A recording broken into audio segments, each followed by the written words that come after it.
What's up, everybody? Welcome to the Rise to the Occasion podcast, wherever you may be in life's journey. I am so glad that I get to be here with you and that you are here on this earth.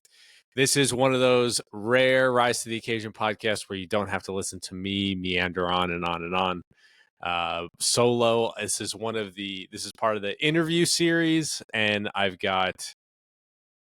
already going to preemptively say my favorite guest up to this point and forever, just because it's Brian Honsberger.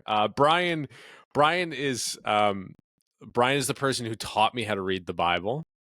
Brian is the person who taught me how to connect the Old Testament and the New Testament. Brian is the one who taught me in many ways the art of joyful detachment. Brian is the one who taught me about generosity relative to traditional tithing. I could go on and on about Brian as a source of wisdom in my life, but my favorite thing is that Brian is a good friend of mine. He was in my wedding and has been such a good friend for, I don't know, since I was 20. So it's been a good run. It's been a good run.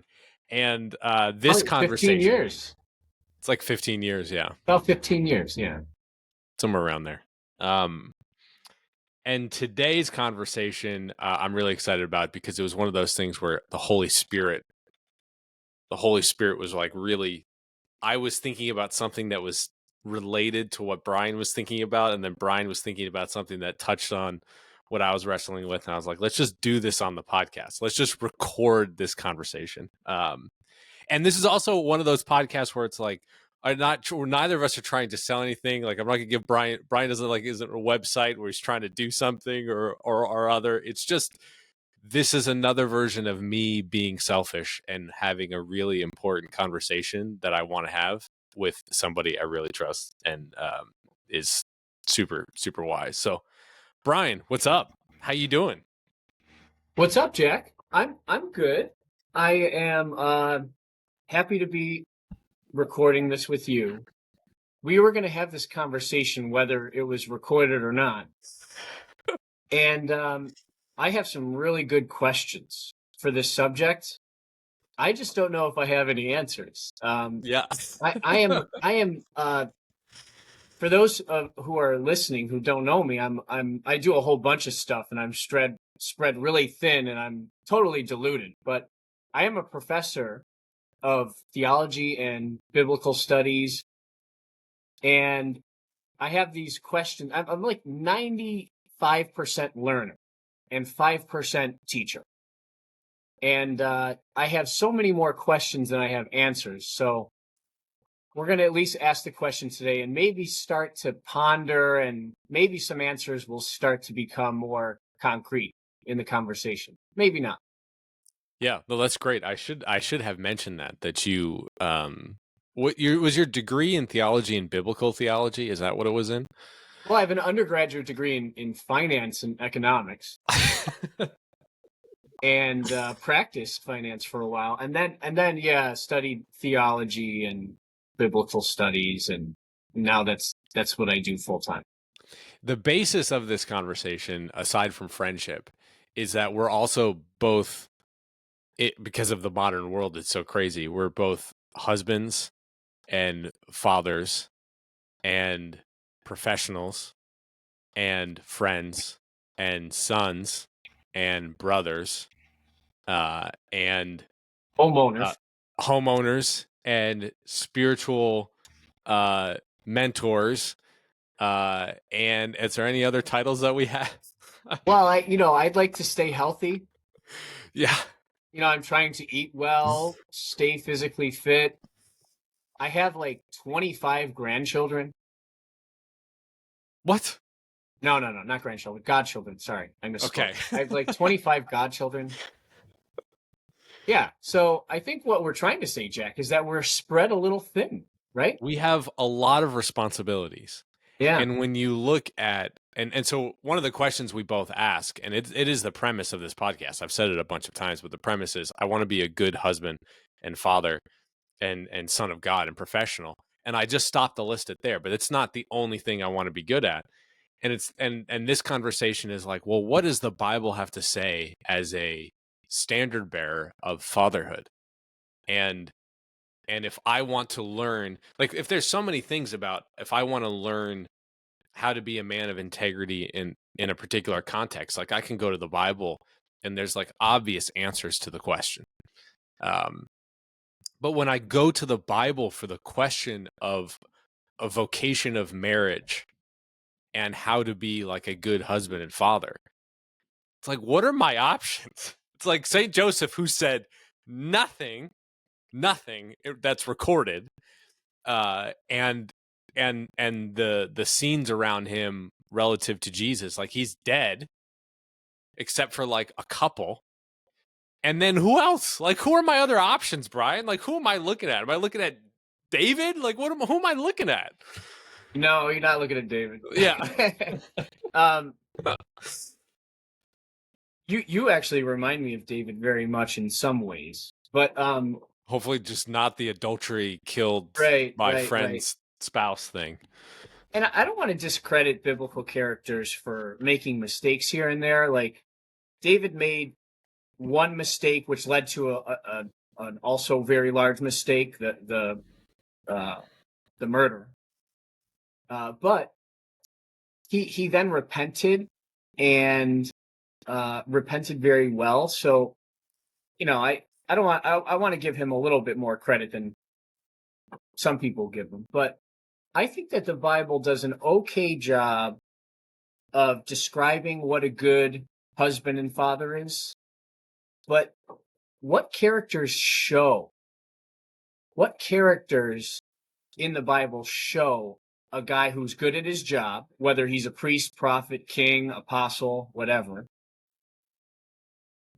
also simultaneously a good husband and a good father? If you really think about it, it's quite difficult to find anybody who's good at all of those things. So, Adam, how great were his sons? Abel was okay. Noah, I feel bad for Noah. What happened with Ham? Not good.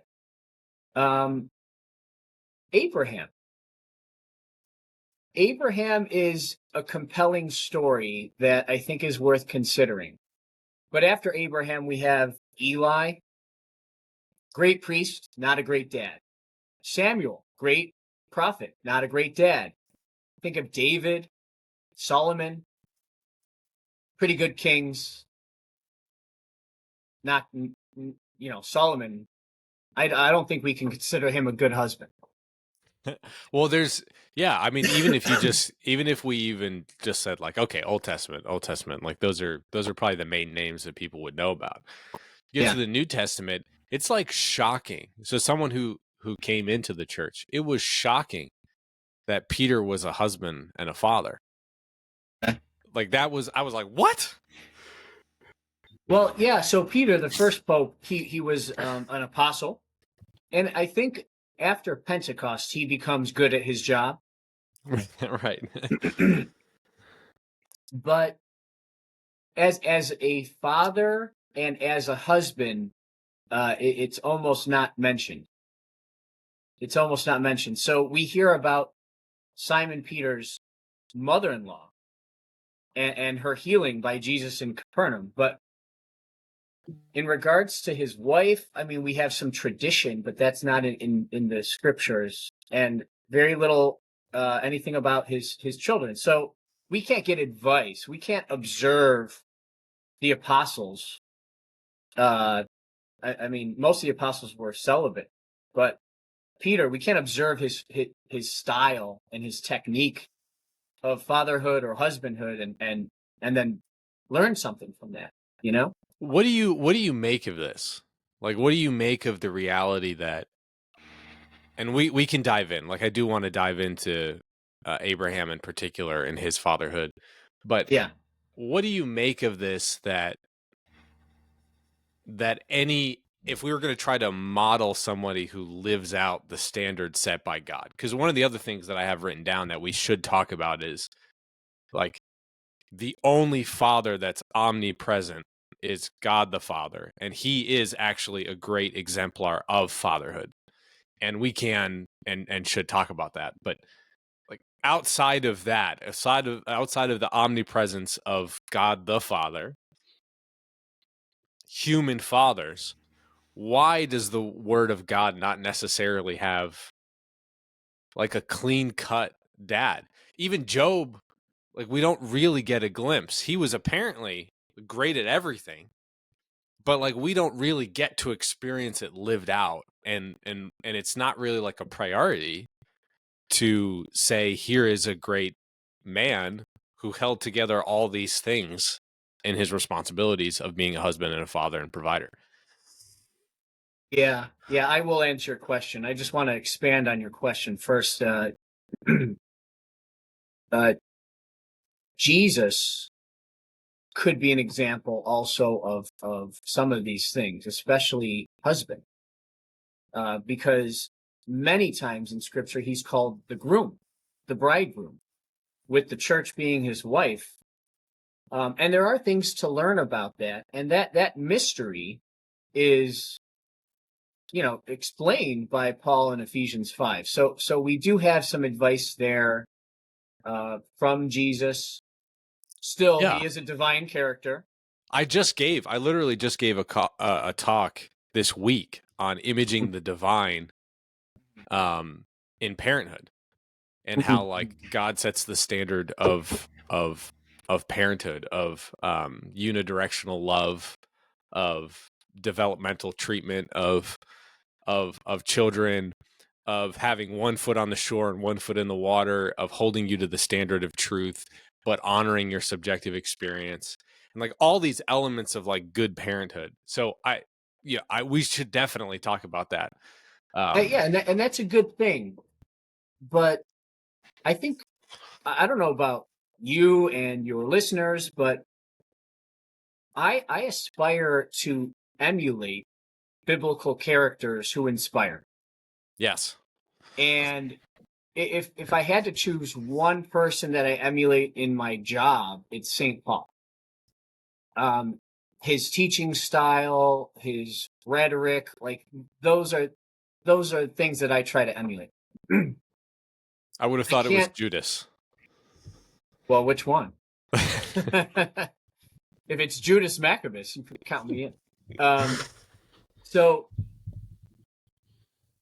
yeah, just from that biblical perspective, I just feel like it's quite a challenge to find somebody who's good at all three. Good at their a guy who's good at their job, good husband, and a good father. And what does that mean? The fact that there aren't that many good examples, if any, especially amongst the humans. Well, it makes me feel a little bit better about myself. That helps.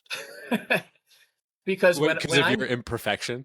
yeah, like I just think about myself. If I were to compare myself to like Eli or Samuel, I might even be better at being a dad. That's cool. I'm probably not as good at my job as they were though. So it makes me feel good about myself, perhaps. Um, I also there is this thing that you and I discussed in the past in regards to focus, like hyper emphasizing particular components of your life. I wonder if you have any thoughts about that. It's so David, right before he dies, his like last message, and he's passing the kingdom on to Solomon. And the way that scripture reads is that he basically says this and then literally dies. Like he says it and then just dies. And he gathers the multitude of Israel. And he says a lot of things, but one of the things that he says is like a blessing on to Solomon. And he says, "May you know the God of your fathers, or may you seek the God of your fathers with a single mind and a willing heart." And there's like a human component to this that Jesus reiterates later when he says, "Seek ye first the kingdom of God." It's the only thing you can make your singular priority and not have it corrupt other areas of your life.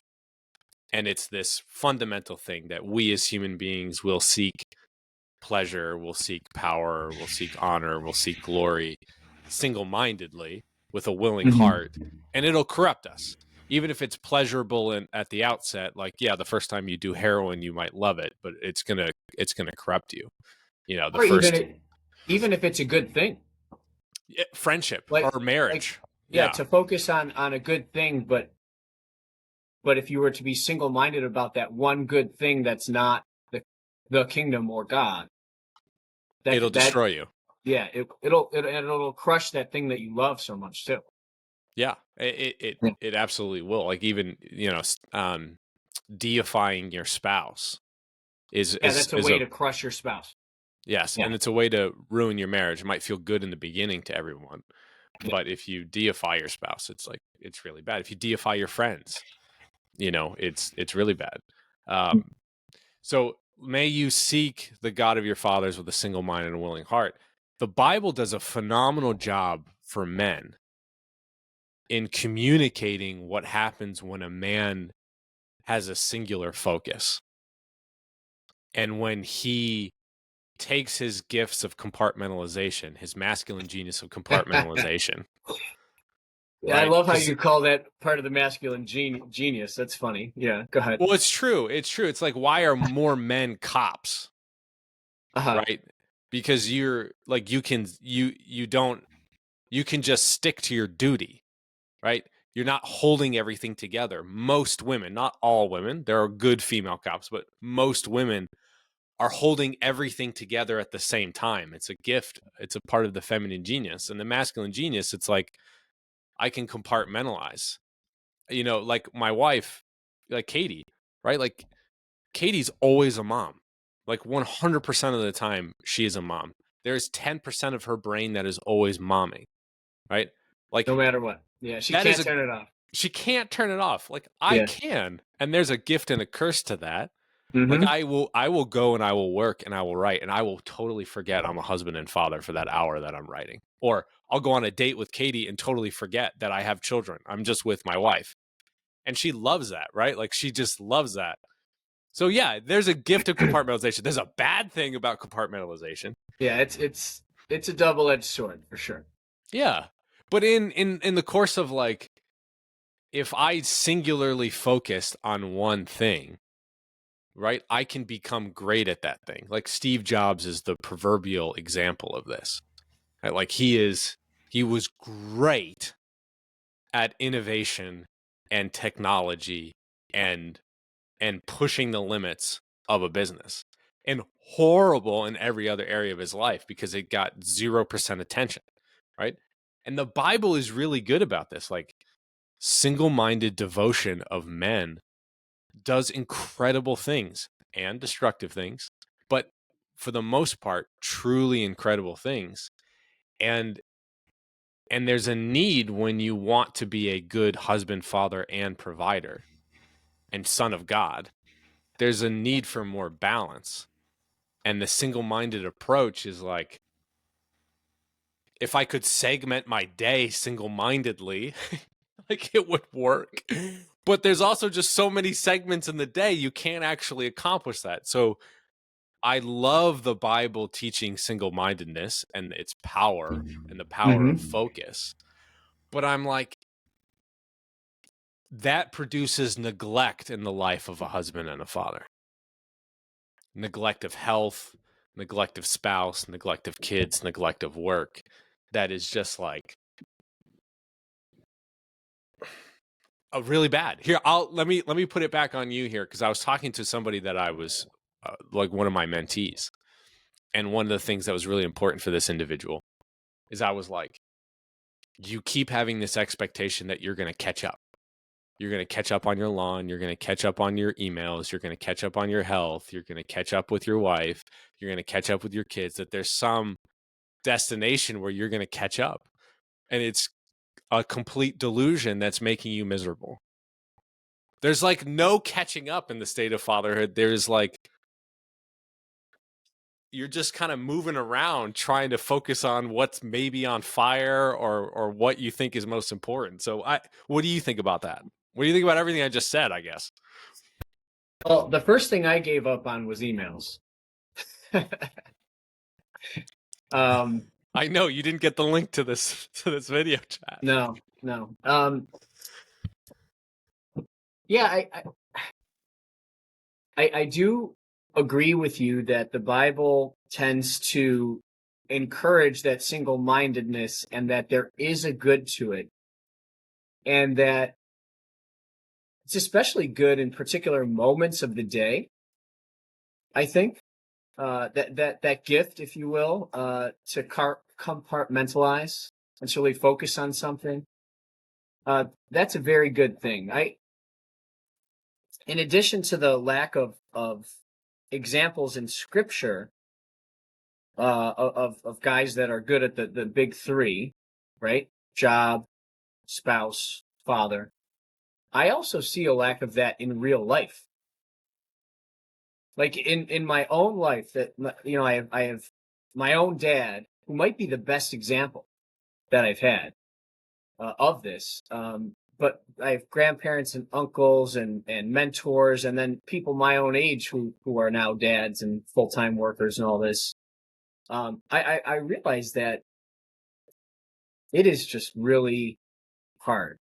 It's really hard, and it's so easy to just choose one thing to be good at, and then to intentionally not be very good at the other things. Like I've seen a whole bunch of guys do this. They're excellent at their job, and they're just, it's almost like it's not stated, but known by all. Like, I'm just not going to be a good husband or father. And everybody knows it, and everybody just comes to grips with the fact, It's almost like giving up.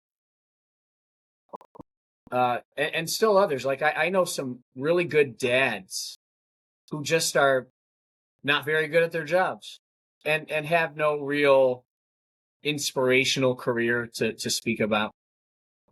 But I personally have not given up. I think that my wife thinks that I'm a good husband, because who cares about what I think, right? My wife tells me that I'm a good husband, so I'm going to believe her. And I think And that a she would lot, tell you otherwise too. yeah, if anybody knows my wife, she would Yeah. she would let everybody know that I wasn't a good husband. I challenged She, her for the first time the other day and I was terrified. yeah, be careful. And she said, "You're right." And I was like, "This is one of the greatest moments of my entire life." That's funny. Um, I also, I think I am perceived by others, not that we're seeking to please others only, right? But I think many and most perceive me as a good dad. And at work, some think I'm great. Others think I might be okay, and I think there might be some who think I'm not good at what I do. But I also work in an environment where there's no standard of excellence, and people who are bad at what they do think they're great, and so that's a hard one to judge. But in regards to emulating somebody in Scripture, I see myself kind of going shopping, almost like, like I'm at a Like a piece of cafeteria, like, this, a piece of all that. right, Yeah. St. Paul is going to be my career inspiration, but he was celibate and was not a husband or a father, even though he calls himself a father here and there. And then as a learner, because remember, I'm 95% learner. As a learner, Abraham's my guy, because he made all kinds of mistakes. And that's why I don't necessarily want to emulate him as a husband and as a father. He was very good at his job, which was a semi-nomadic herdsman. That has nothing to do with my career. His relationship with God, I think, was impressive. But he did make some mistakes. And like, I'm a much better husband than he was. And probably a better dad too. I hate to say I'm better than Abraham because I mean he's the father of faith and nations and all that. But I have not. My wife and I actually we had a similar story to Abraham and Sarah. We struggled to conceive for 10 years, and uh, maybe because of Abraham's example, we persisted and prayed, and we were patient. So I did not sleep with another woman to get my kid. Um, At your I wife's stayed faithful. request. Yeah. There's no Hagar in my life, if you will, and we did conceive. So, but the thing about Abraham is that he's always getting better. He's always learning, and he's always, if not slowly, and if not, sometimes he manipulates his way into making God's promises happen. But he always trusts and he always grows, even until his 90s. Even in his 90s, he's still learning, still growing. So, as a learner, he's my example. I like Saint Joseph as that silent witness. There's it's hard to really emulate him because there's so few examples of his style and his character. But in regards to dads and husbands, that's a tougher one, I think. One of the ways that I think about this is I don't know if we've ever talked about how big of a fan I am of St. John Paul II, but um, but I am a big fan of St. John Paul II, and one of the things that he talks about a lot is like the objective is to become in marriage like a mutual self gift, and that in pretty much every aspect of vocational life is that you are supposed to become a self gift, that you possess yourself not to possess yourself, but you possess yourself in order to make of your life a self gift. And what I like about Abraham and what I appreciate about Abraham is that, like, over time, he makes more and more of his life a self gift, to the point of Yes. even turning his will entirely over as a gift back to God in the Yes. great scene with Isaac on the top of the mountain. And so I really like and I appreciate that about Abraham. And this is part of what I love and part of what I struggle about the biblical narrative and the reflection of men Mhm. in the biblical narrative is that, like, there are profound concepts that are really, really meaningful. Like, I had someone say to me once, like, if you want a healthy marriage, it needs to be you and your spouse giving 100% of yourselves and expecting zero in return. It's a really bad marriage if it's one way, or one person's giving 100 and the other person's giving 50. That's a tough marriage. And I've thought about this, like, how much of a 100% self gift am I giving Katie? And it's like, am I at 70% today? Am I at 90% today? Like, I try to get as close to 100 each day as I possibly can. And kids help with that because it can never be about you. Can I interject and just say something that's hilarious and depressing at the same Yes. time? If you give 100%, she'll perceive that as about like 85%. Yeah. Well, that's so. That is so good and so true in the sense of, like, there's a world in which my That's not a 100. that's not a critique of Katie. Just like how spouses, perceive things. That's all. Yeah. Yeah, yes, I'm gonna take your joke that's really good and, like, and actually take it seriously. Like, my 100% today is hopefully my 70% 5 years from now, right? Like, that's Huh. like Yeah. trying to Capacity. get, Yeah. yeah, your capacity, your soul capacity to be in relationship with another person is supposed to expand. It's it's my, in my tougher days, it's my primary critique of our parental generation is like, a stopping of growing, like of staying the same in terms of your capacity to listen, your capacity to be in relationship. That like the people I admire most who are now in their 70s are the people who are still trying to get better in some capacity or another, in some way or another. But anyway, that was a bit of a Well, yeah, I appreciate you saying that. I'm going to let you know that, like, this isn't something that we're talking about today that I take lightly. And I'm honestly, like, struggling.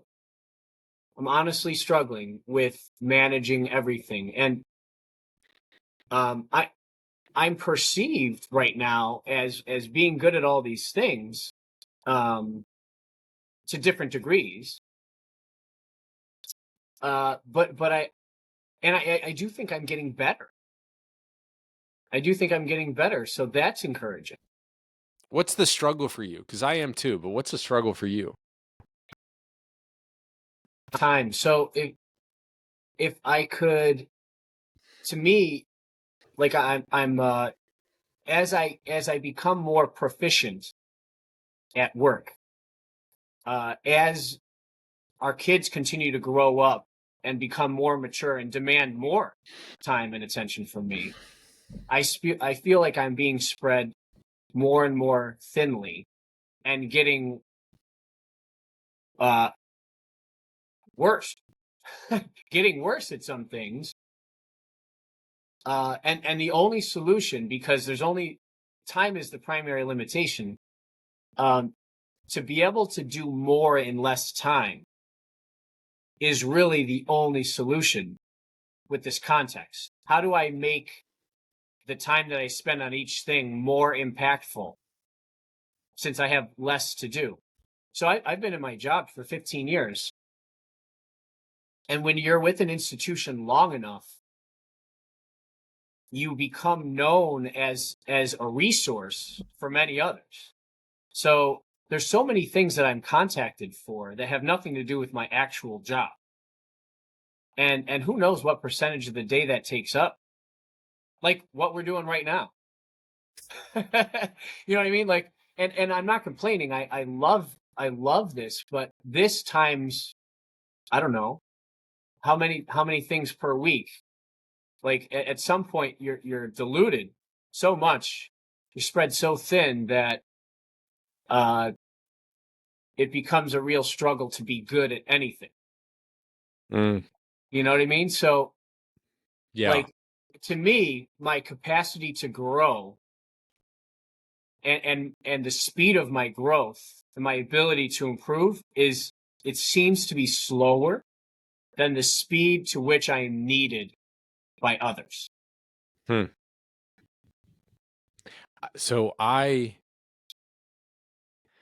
translation of that through the lens of my own experience is like I am struggling to be wherever I am. Um, one of my heroes is Fred Rogers, and Fred Rogers would say that like he said it toward the end of his life that the singular principle that was most impactful for him or that separated him from other people was that he took seriously the drama of every child. And and my first reaction was like, that is so utterly time consuming. Like if I were to take seriously the drama of every person under my care, every time there's drama, like my whole day would be swallowed up. And I think about it, I think about it in terms of my solution to the problem has often been to multitask. To like do a phone call while I walk the kids to get the mail, or to listen to something I need to study or need to hear from a client while I'm making dinner. For Katie and I to try to have a serious discernment conversation in the midst of one of our 3 children interrupting us every 90 seconds. I know what you're talking about. Right? I'm like, I'm joking. We're literally talking about, like, should we move across the country? And Jack is just like, I want a banana. I want a banana. I want a banana. I'm like, how am I supposed to take seriously the drama of Banana Boy and my wife being like, like, we've got to go do this dramatic thing over here, and I'm like trying to get to the bottom of what's motivating her and where it's coming from, and like empathize and listen to where she's coming from. I'm like,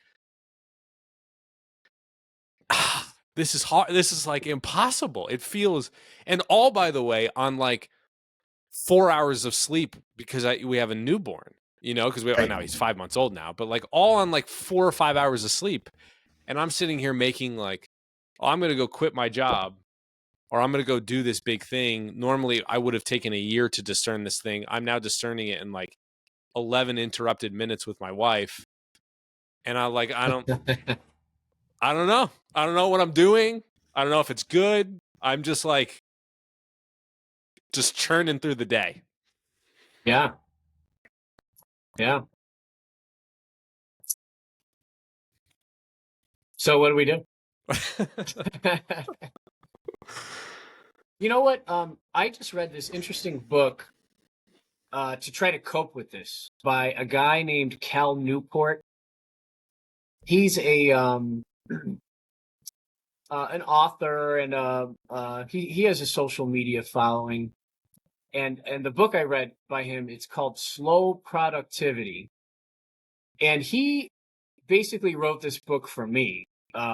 Talks about in your career, especially for the career of a knowledge worker, someone like me in the ministry and educational field, to stop doing so many things and to limit the amount of things that you do, to do one thing at a time and to do it very well, to try to tackle just 1 or 2 projects at a time instead of having 100 things. If you looked at my to-do task board, it has 100 things on it, right? That's not effective according to him.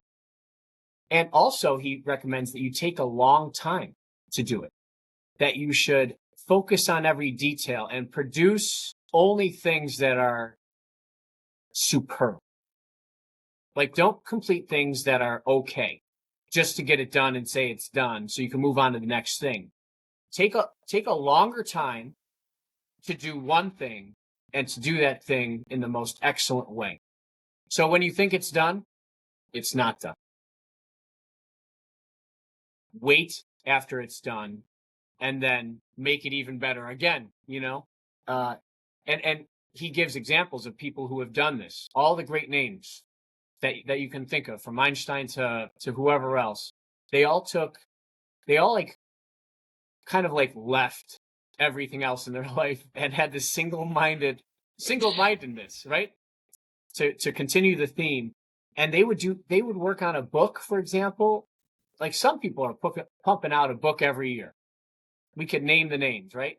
Every year they're pumping out a new book. The most famous books, the authors would take 15 years to write. Tolstoy, Dostoevsky, right? Like, they produced 4 books in their whole life, and they spent 15 years on each book. So that's what the book was trying to say. So I finished the book. I get to work, and I love my bishop, and he knows that I love him. But I walk in the day after I finish that book, and he has like 3 tasks for me. He's like, I want you to run the year jubilee for our diocese, which is like 38 events that require planning, marketing, execution, attendance, social media coverage, follow-up, registration forms. And it basically takes 10 hours a week out of the next 52 weeks.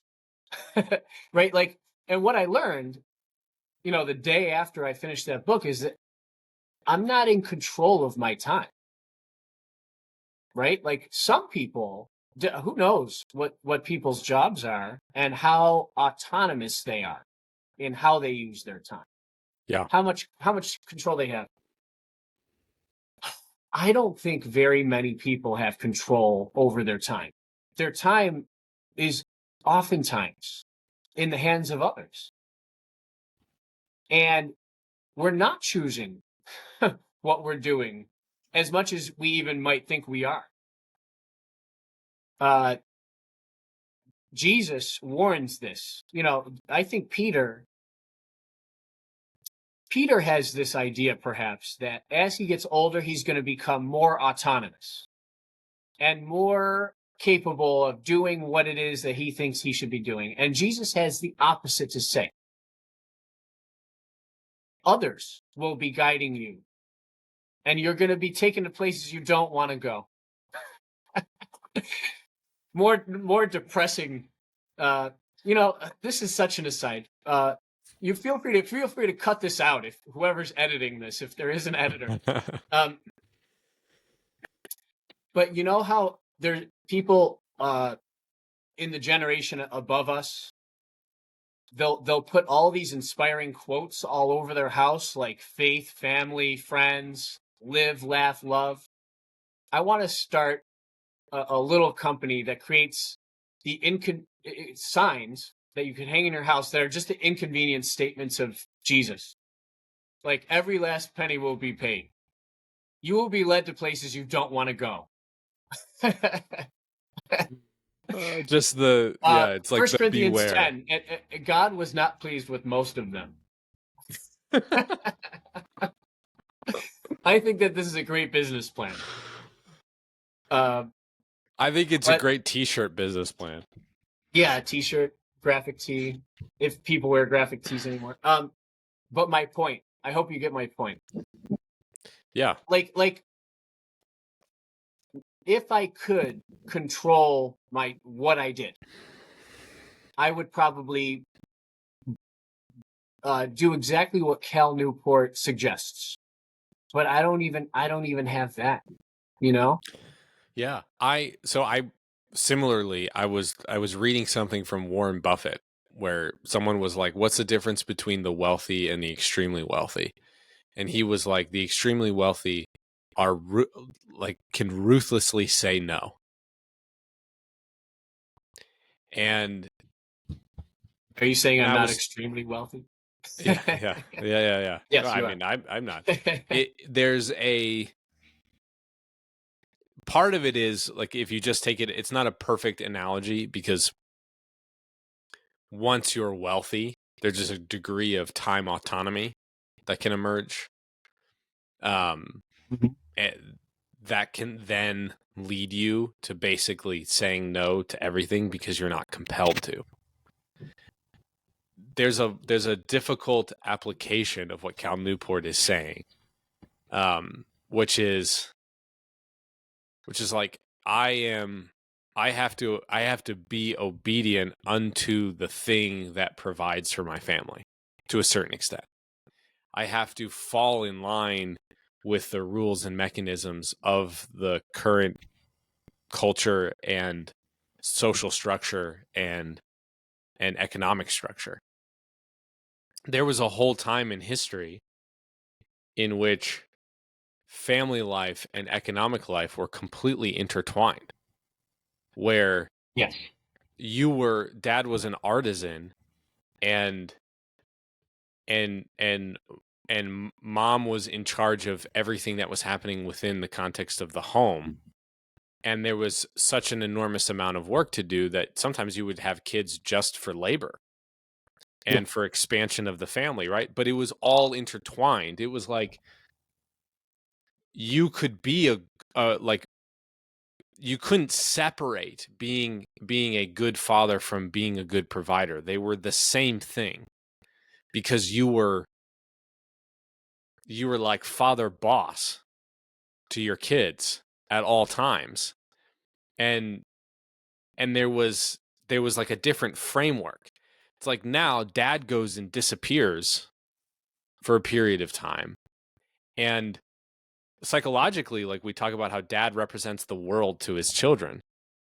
It's like, well, dad is this mystery who goes off into this space, and I'm trying to figure out how to interact with the world, and dad's supposed to offer this to me, but dad has to go fit in this structure and in this current societal structure in which I exit and I leave my family and I go and do this arbitrary 9 to 5 thing and commute and have traffic and have meetings that suck productivity. There's time vampires everywhere you are when you're working.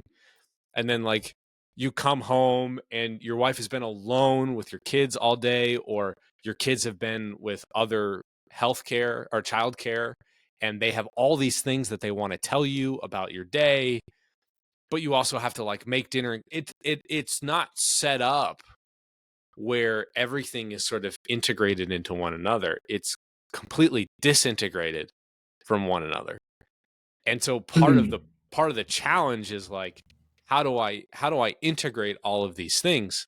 Which is part of the reason why it's so attractive right now for these solopreneurs to be like, get back time freedom. You know, you work from these hours to these hours, and then you're like in your family and you can make all this money. And it's so attractive to people, even if it is like a load of bull for the most part. It's so attractive to people because it's like, oh, that's an integrated family life. Like, I can go do all those things. There's actually like a goodness behind a lot of these like social influencers, because you can actually make money and provide in the context of your family.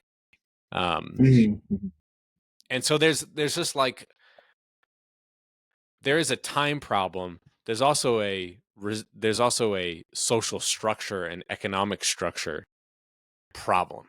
Like, you need more money to live, and you need to largely abide by a system that's conducive to disintegrating your family.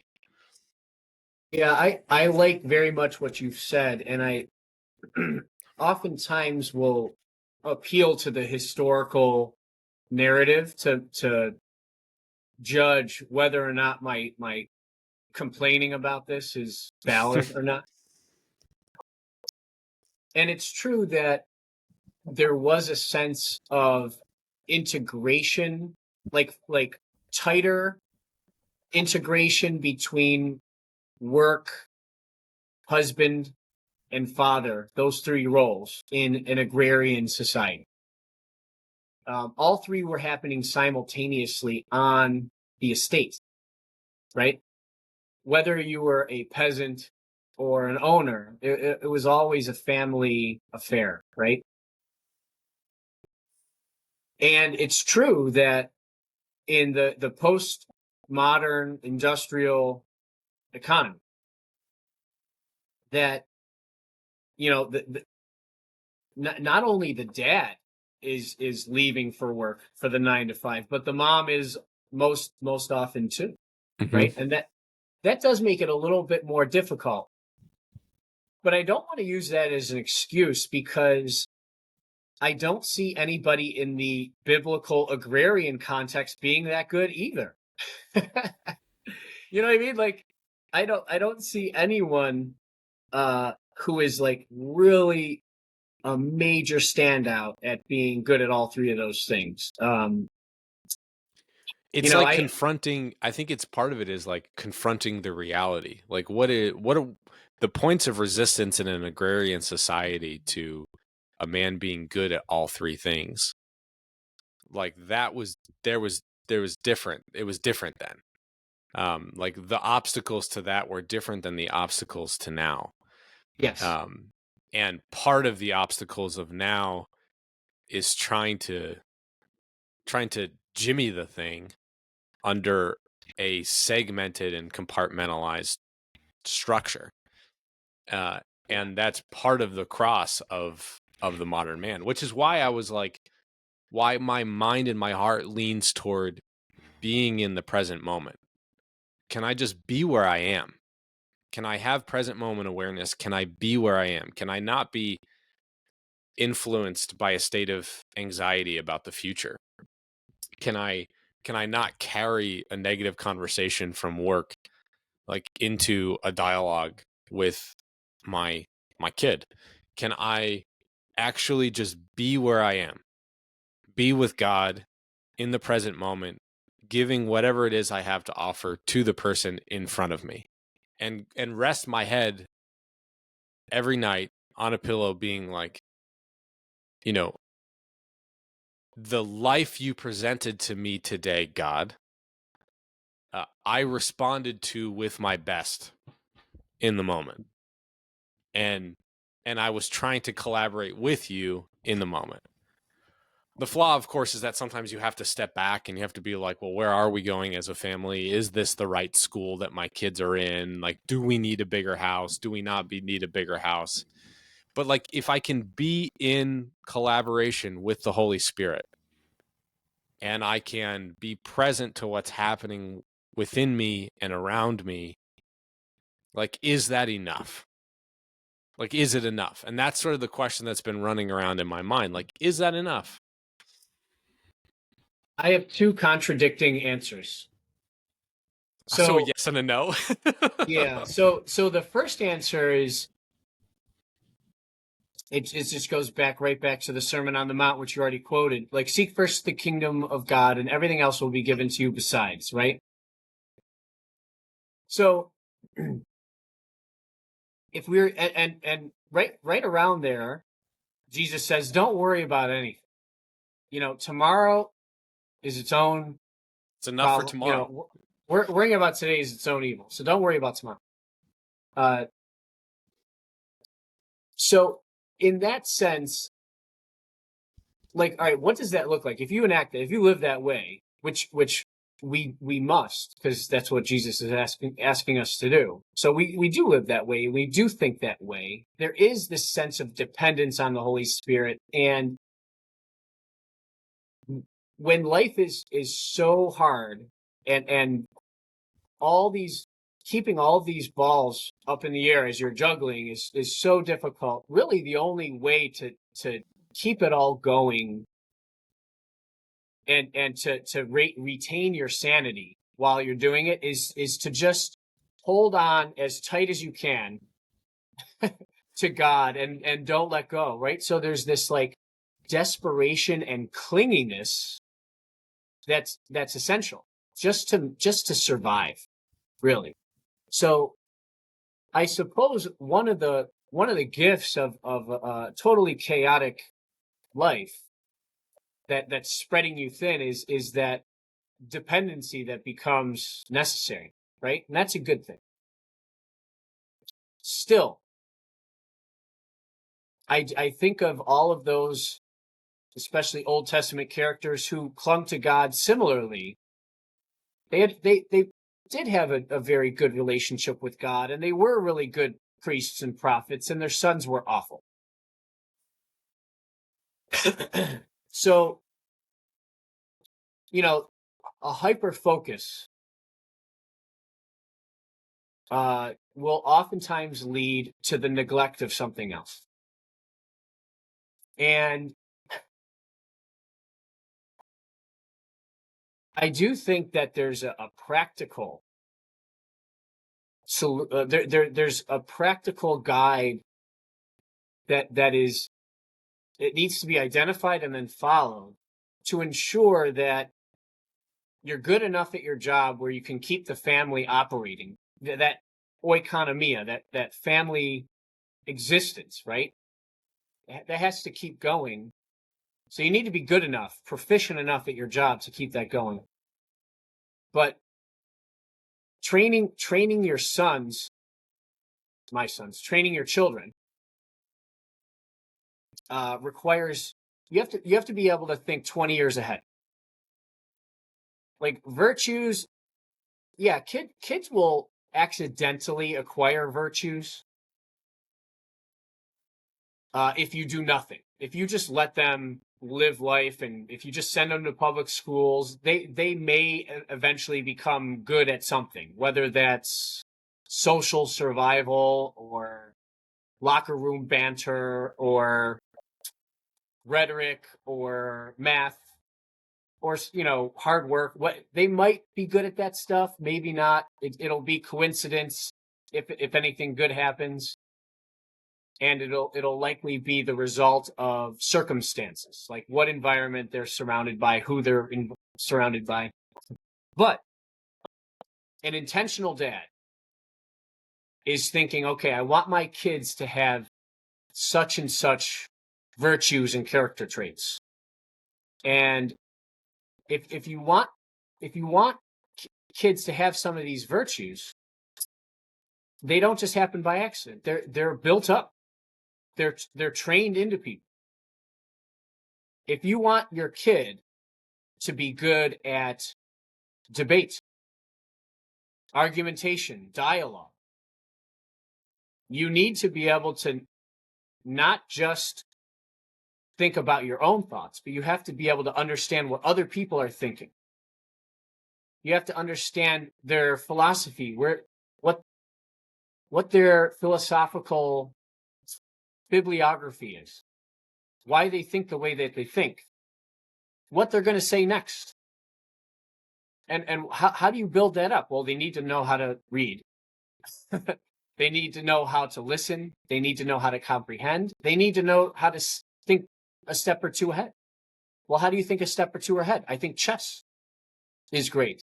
And you could start working your way back. All right, this is the type of child I want. I want him to be a lover of the Lord, right?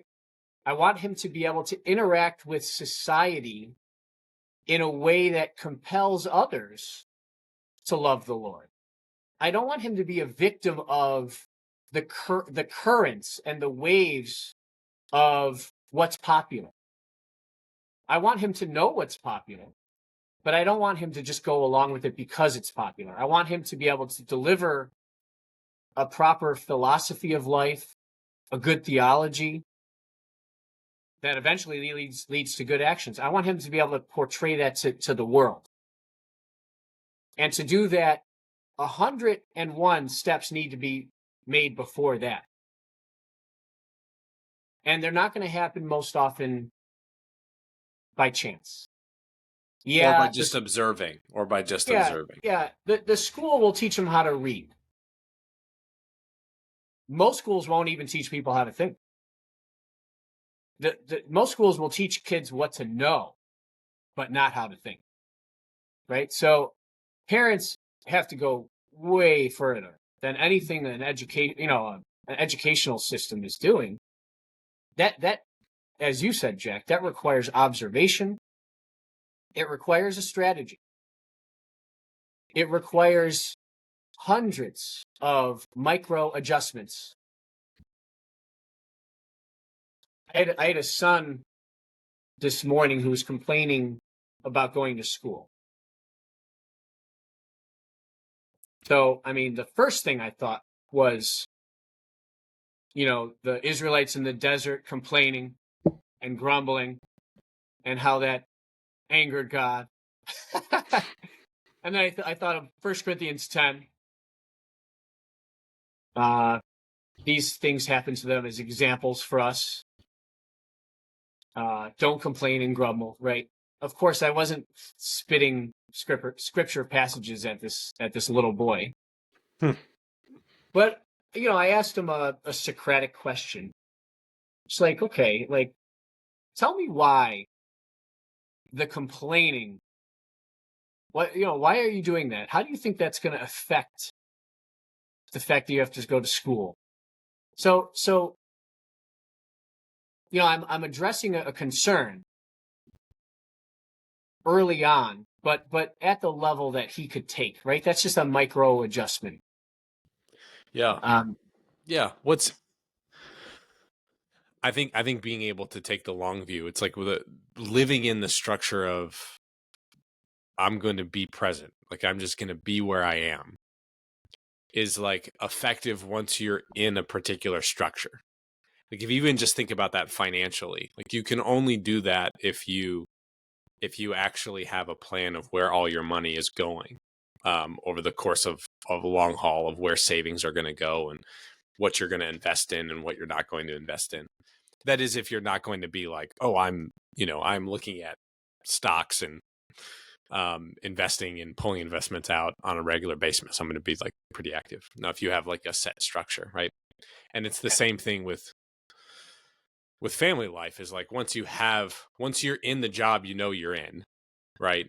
And you're married to who you're married to, and the kids are your kids, and you live in the house that you're in, and you have like a meal plan that you largely stick to every week. There part of it is like, okay, I just got to live in it now. I've got to live in this structure. So like when I listen to you, I'm like, yes, I need to live in the structure, because when I hear you having that conversation, you go Socratic, I go psychological. I usually say to my son, I'm like, okay, there's a part of you that doesn't want to go to school. And like, tell me about that part. Like why does that part of you not want to go to school? Does it not want to go to school, or would it prefer to stay here? He's like, oh, I would prefer to stay here. Like, oh, why? Like, oh, because I want to play That's with my correct. cars, and I want to play with you, right? Like, I want to play with cars. I want to play with you. And I'll be like, I love that part. I love that part of you that doesn't want to go to school. Right? There's a part of me that doesn't want to go to work and wants to do those things just with you. Now, are there any other parts of you that have a different opinion about school? And like he's 5. He's like, no. And I'm like, is it library day today? And he's like, yeah. Well, that means you're going to get a new airplane book at the school. And he's like, oh, yeah, I am. And it's like, okay, so a part of you is really excited to get your library book. And he's like, yeah. Well, why don't we think about school from the part of you that's excited about the airplane book? And let's head to school focusing in on that part. And when you come home, the other part that just wants to play with me can just play with me. And he'll be like, he's 5, but he's like, okay, all right, okay. And you know what? He's really excited to come home and be like, Dad, look at my airplane book, right? And that does take thought, that does take intentionality, that does take consideration. But it also requires to just be like fully present. I can't be thinking about this thing over here. I have to be like, this is a really serious moment. This is a really important moment for me to engage. It's like same thing with Mass. Like on Sunday, it's like, I don't want to go to Mass. And wanting to be able to help develop access for each of my kids for parts of it, parts of themselves that are actually looking forward to that familial experience, or are looking forward to the reward at the end of Mass when you sit and listen, things along those lines. And like having good conversations about God, and the fact that you get to pray for people in a special way, and how you really want those people to feel better and do better. Like all that stuff is important. I want to shift the conversation, because we're heading toward the end of it, and I want to shift it a little bit to, so I think that you are a good dad and a good father, and part of the reason why I'm Catholic is because you're good at your job. And so I think you are all those things. And I think the overwhelming thing, well, I'm going to share something with you, like a line of thinking that I'm in, which is not present moment, it's future thinking. I want your take on it. So Lisa Miller, a professor, a sociologist out of Columbia, she did this study on this book called The Spiritual Child. I think you'd actually find it interesting. I don't know if you've ever read Spiritual Child by Lisa Miller. No. She is at the time that she wrote it, she was like an exploring Jew. Okay. And her and her daughter were sort of exploring spirituality, like Jewish-wise, in Judaism. And she did this long study of kids and spirituality and the impact of spirituality longitudinally.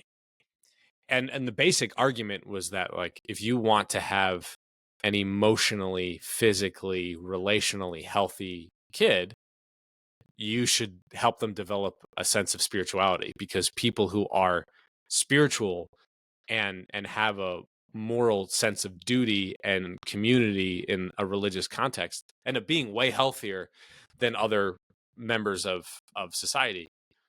But in pursuit of that premise, she came up with this data that parents essentially have 7 years to teach their children and impart upon their children beliefs about themselves, beliefs about the world, beliefs about God, and beliefs about the way the world works, that you have from 2 to 9. And there's 285 percentages here, so it's a little bit confusing, but 85% of people have 85% of what they believe set in stone by 9. Now there's that's of what generation? The current one or all generations? I don't remember the exact data on what she was on which group that she was looking at, and how she conducted the study, but it was, I mean, academically vetted, right? Like I really understand. serious Columbian academic work. And Yeah. and the idea is that it's only 85% of people that have that much set in stone is because there's interceding events that take place. It's like you're 16 and your parents get divorced. Like that's going to change the way you view yourself or the world, right? Like Yeah. I was 11 when I got sick. That changed my worldview, right? Mhm. Like if you're in college and like you're sexually assaulted, it changes the way you view yourself or the world. Changes the way you view God. But if you're like a normal person going through life and you have some normal, reasonable experiences of suffering, what you believe at 9 is what you believe at 50. And Okay. and the way I was thinking about this was like,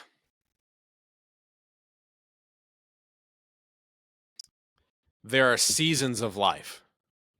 And my season of life right now is not an earning season.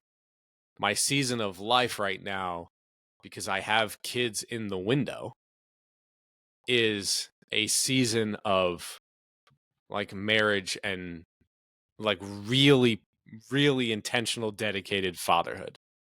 And so, like, friendships have suffered. Like, I don't work out as much. I could be a lot further along in my career, or like make more money. But there's been an intentional decision to like create a professional situation that functions for me to pour most of my energies into my wife and my kids, or at least attempt to have my best energy poured into my wife and my kids in this season. And that earning season, where there's a lot more hustling that takes place, is because of where I'm at, is much more my mid 40s to mid 50s. It's like that decade is like trying to set up my professional life to be like, okay, I want to make sure I earn so that things are simpler, that my kids have what they need, my wife has what she needs. What do you think about that? What do you think about that way of thinking, as like, we have all these things that we need to do, so what if I thought about it in seasons of Yeah. focus rather than I've got to do all of them great right now? Yeah. That's an interesting thing. It's something that I observed with my own parents. That's how they acted. Um, as I mentioned before, one of the only people I've ever observed to be pretty good at everything was my dad, and my mom helped make all of that possible by not working at the busiest time of my when my brother and I were young. So she actually interrupted her career to be home with us. So they practiced that season thing, but the seasons were not the same as what you described. So um, the busiest time for our family was when we were both in high school, and we were doing multiple sports at once. We were both on a Division I athletic trajectory, and every night dinner was, ordered in or eaten out. There was no time to cook. I did zero homework assignments in my high school career. I got A's. I got A's on all the tests, but never, lost points because of never doing homework. Because we were, athletes, and we didn't have time for anything else. So, um, their busy season with us was like later, and as a result of that experience and not knowing about the early childhood argument that you just proposed, I've heard stuff like that, but like I never was under the impression that the season of parenting was like the first 9 years of the kid's life. For me, it was more of like a 20-year period. And I want to recognize that parenting doesn't end when the kids are in adulthood. But I Right. also recognize that raising, like parenting adult children is a lot different. I Right. recognize that. Um, so yeah, in regards to seasons with earning money, as far as I'm aware, most people have this kind of upward trajectory in career until they hit like 40, 45, and then it's just kind of like a down, you know, a downward sort of thing. I could be wrong about that, and I haven't studied that academically or anything, but it seems to me that the way that this world works right now, especially the North American 21st century economy, is that the exact time where you're supposed to be a great father or parent is also the exact time that you need to be killing it at work. And that those are, you know, a real challenge. And I also think that most people don't have the ability to choose in this regard. So, I think the United States accounts for maybe 5% of the world population. So most human beings don't live and work in the United States and uh, don't have access to the economy that we have. And they work a job that they could just get, a coal miner or a factory worker. Uh, they're given their hours, they go, and then they have to manage outside of that. Um, so I think that you and I are rather privileged in being able to maybe choose seasons, like you were mentioning, but most don't, you know? So I think that this may be this perpetual struggle that we just have to kind of cope with and endure with and persevere through and pray through and cling to God through. And it's an opportunity to recognize our limitations, our dependency on God, and to like whenever something slips through the cracks, it just shows like how imperfect we are. I I'm reminded so often on how imperfect I am. I think I'm reminded too often. I yeah, like every day, especially when you're in a season with young kids, right? Like you get a lot of feedback. Um, you get a lot of feedback. Yeah. And so I want to close. I want to close with this. I feel like I could talk to you about this for a while. One of the reasons why I wanted to have this conversation with you and wanted it to be on a podcast format, not just because we'll talk about this outside of the podcast too. But one of the reasons why I want to talk about it in podcast form, is like a meta level component to all of this. And the meta level is that um,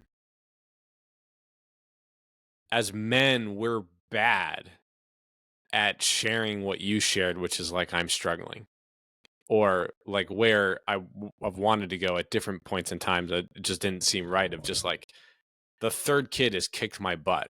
I felt like everything was pretty much solid and under control to a certain extent, And the third kid is just, it's pushed me beyond my capacity.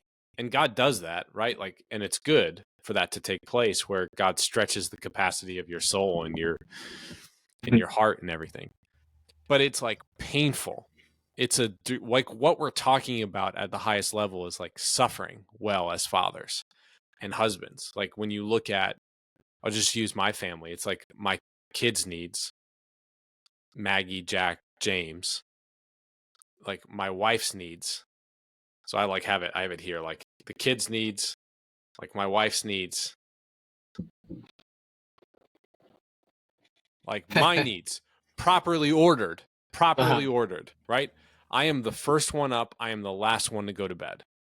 And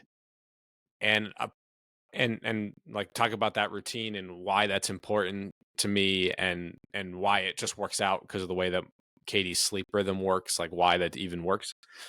Because some women wake up at like 4 a.m. or whatever, you know, like I wouldn't be the first one up in that context. But like needs are all the way down here. And there's like a good death that takes place where you realize my power as a man doesn't extend to being able to accomplish everything excellently at all times. And I have limitations, which is your point of like, I need to cling to God. Well, I've been working on this course, and I can't wait to talk to you more about this. When it comes out, I'll have you on and we'll talk about it. But it's a course on drawing meaning from suffering through the lens of St. John Paul II and Viktor Frankl. And I've been reading this encyclical from John Paul II on suffering and on drawing meaning from suffering. And one of the things that he spends a good amount of time on is the importance of relationship in suffering. That suffering creates connection and tethers people together. And that tethering, that feeling of community and intimacy between people, only emerges when people have the courage to share their suffering with one another. To like raise their hand and be like, I'm struggling in this area, or it's not going well here, with another person who is able to love them in that place of struggle and be with them in that place of struggle and even have commonality in it. And culturally, as men, there's still remnants of white knuckle your life. If you're a man, you're not going to say things like I'm struggling or it's whatever. And that's part of the reason. It's not only reason, but it's part of the reason why suicide rates among men is so astronomical relative to other people. It's because there's like a loneliness in pain, and there's a loneliness in struggle. And just naming it in this, I think, is really useful. Just naming, like, it is really hard to be good at the big three all of the time. And it's actually impossible to be good at all three all of the time. And there's pain and there's suffering involved in that. And we can't get rid of that pain and suffering, but we can grow in love and intimacy and community with one another. And we can get stronger as a church by just living in the reality of its mess. I don't know what you think about that. I like it. I think of the Jubilee year that we're in right now, and it's the subject or the theme of the year is hope. And St. Paul makes this seemingly it doesn't seem like these things would be connected, but he connects them. And after you think about it for like 10 or 20 years, it starts making sense. But he connects suffering with hope. Yeah. And I guess people who have suffered know exactly what he means. But it's a subject that he introduces in Romans 5 and then continues on for the rest of his letter to the Romans. He gets into it in Romans 8 especially, but can I read it? Yeah. Yeah, yeah. It's Joy short. too. What's Joy that? is a theme there. Joy is a theme for him too. It's like joy and hope are the two places he gets to. Yeah, yeah. Let me just read it. So, we boast of our afflictions, knowing that affliction produces endurance, which is my experience. Endurance, proven character, hope. And hope doesn't disappoint because the love of God has been poured out into our hearts through the Holy Spirit that has been given to us. And that summarizes our whole conversation today. And Romans 8, we will live with him if only we suffer with him. Mm. So, by connecting our struggles, and our struggles that we've discussed today are trivial compared to the struggles of others in like developing countries. Like I don't think I have, and I don't think we have like any mental health issues. You know what I mean?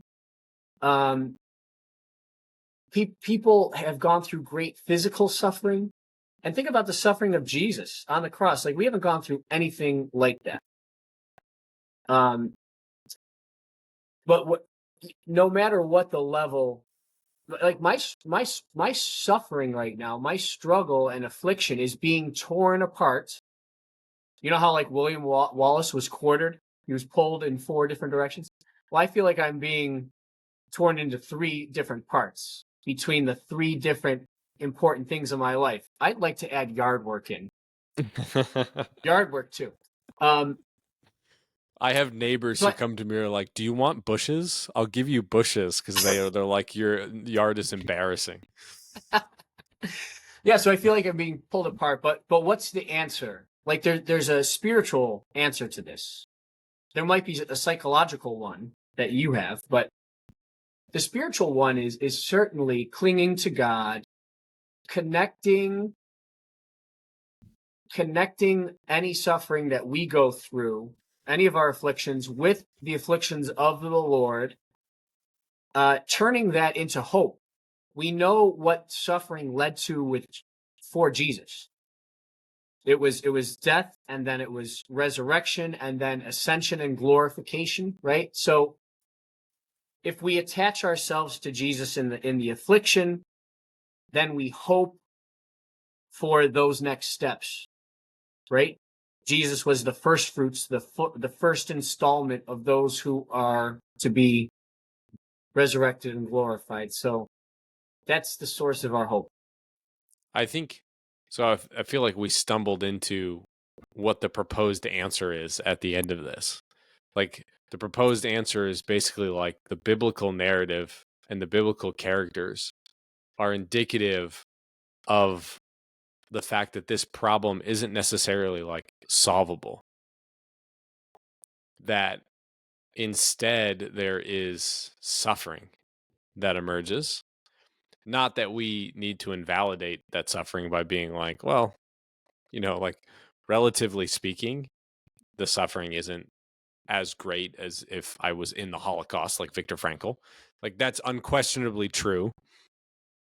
But with the responsibility of the comfort that we have, or the freedom of the comfort that we have, comes a great responsibility to love at extraordinary levels, and to pour into an extraordinary level. And whether it's a little bit of suffering or a lot of bit of suffering, its purpose is the same: to help us make a self gift of ourselves, to unite our lives to Christ, so that in dying with him we can rise with him. And these things, these events that are our lives, like being pulled apart, they're the very mechanism of what God has given us to, as John Paul II would say, become who we are. And it's leaning into the suffering and experiencing community through the suffering, and willfully choosing the suffering of listening to Cats in the Cradle and being like, am I doing enough? Like, am I actually doing enough to be there for my kids? Am I actually doing enough to love my wife? without totally screwing everybody by not having enough money to put food on the table and a roof over their heads? Like, am I finding that space that feels like the line is always changing? It's like we enter into that suffering and we enter into it with a hope that what God is going to do through that is bring about our highest good and the highest good of everyone around us. And St. Paul is at such an elevated place when he writes that. And it's like he's on the other side of this conversation, and he's writing there as like, follow me, emulate me, get to where I'm going, because where you're going is a place of great hope, and great character and great joy. So it's like, maybe we're not supposed to solve this problem, Brian. Maybe we're just supposed to lean into it and let it turn us into who it's meant to turn us into. I think so. I think that the suffering, it leads to the growth in those virtues, and through it, perhaps we are sanctified. And we are in a season. So the season might last 9 years or 20 years, but we'll get through it, and then maybe we'll retire. Maybe. We'll see. Never retire from mission, right? No. Never retire from mission. No. Absolutely. Yeah. Well, Brian, thanks for joining me. This was great. Thanks for having me. Loved getting to spend the time with you. Hopefully everybody who's listening, aside from just our friend group who is definitely going to listen to this, that you have experienced the journey of, like, I don't know totally what we're talking about, but there's a pain point, to identifying the pain point, to coming to some form of a conclusion that at least elicits some degree of internal peace. So yeah, I think we've advanced the conversation. There you go. Moving the ball down the field. I think so. Yeah. All right. Well, everyone, until next time on the Rise to the Occasion podcast, may God bless you, and may you always remember that you were made to do hard things.